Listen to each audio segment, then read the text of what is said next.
Que ce Grand Prix de la Saint-Louis QV 2013 a été beau.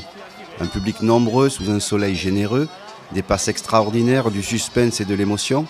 Rien n'a manqué pour accompagner la victoire de David April.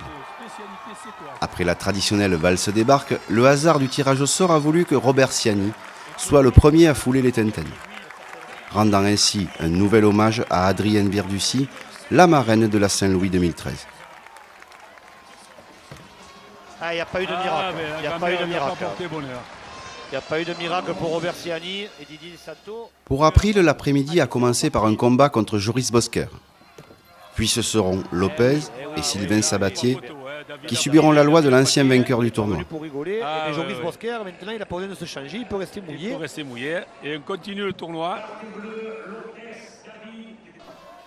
Stéphane Petrov, 2 fois finaliste du Grand Prix, donnera 3 beaux coups de lance pour se défaire d'Ortega, Thibaut Georges et Jean-Pierre Marchadier. Oui, c'est fait. 3 hommes en 3 coups de lance. Magnifique, vraiment super Stéphane Petrov.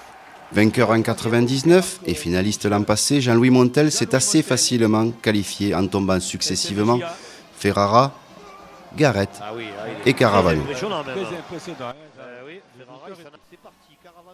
Plus tard dans la journée, le patron prendra enfin possession du cadre. Aurélien Evangelisti passera sans encombre le stade des qualifications, malgré tous les efforts de Benamara et de Dalmont. Il s'ensuivit un grand moment d'émotion avec l'arrivée dans le tournoi de Claude Massias, peut-être le plus grand jouteur de l'histoire. C'est un grand hommage que le monde des joutes a rendu à ce champion pour sa dernière Saint-Louis. Et malgré l'émotion, Claude ira vers les revanches en se défaisant d'Arnaud Jean, Fontugne et Delmas.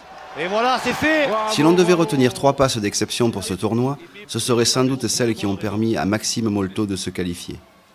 Je vous laisse apprécier ses combats face à Vatuone, Delia et Fabrice Mey. Oh là là, oh là là. Qui nous écoute. Ouais, je pense qu'il est plutôt chez lui, Gaston, et il aura apprécié cette fabuleuse passe de Maxime Molto qui est en train de monter en puissance. Là, il fait voler. Pendant la mise en place des barques pour la suite du tournoi, et à la demande générale, mais sans trop se faire prier non plus, le Rescator a bien sûr repris son plus grand succès, les marchés de Provence.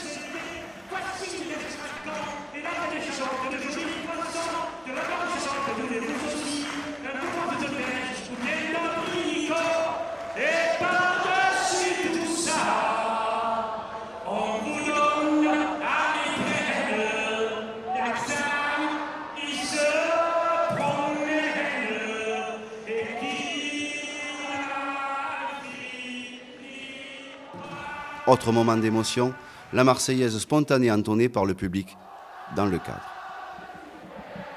Et alors là, c'est encore plus beau. Et là, il faut se lever. Là, il faut se lever, mais ça, c'est le public qui entame une Marseillaise extraordinaire. Vraiment extraordinaire.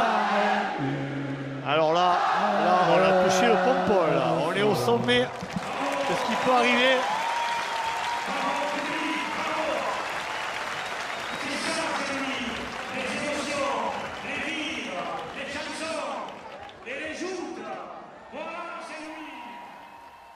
Les revanches pouvaient alors débuter.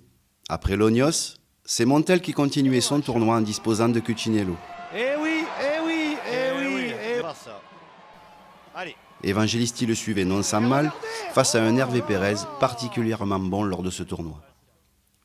Puis c'est Massias qui venait à bout de Cédric Auger lors du premier quart de finale. C'est parti. Eh oui, il est passé Massias.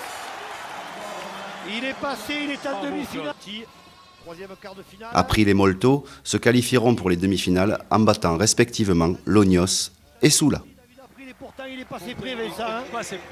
Il est passé près de la catastrophe, la passe d'avant. Il est en demi-finale, David April.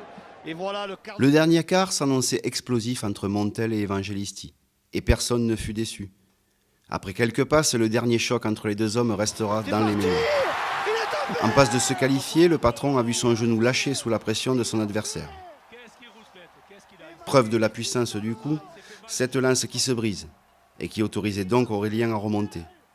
La blessure l'empêchera de remonter sur la Tintaine et Montel allait tout droit vers une demi-finale qui s'avérera être la finale.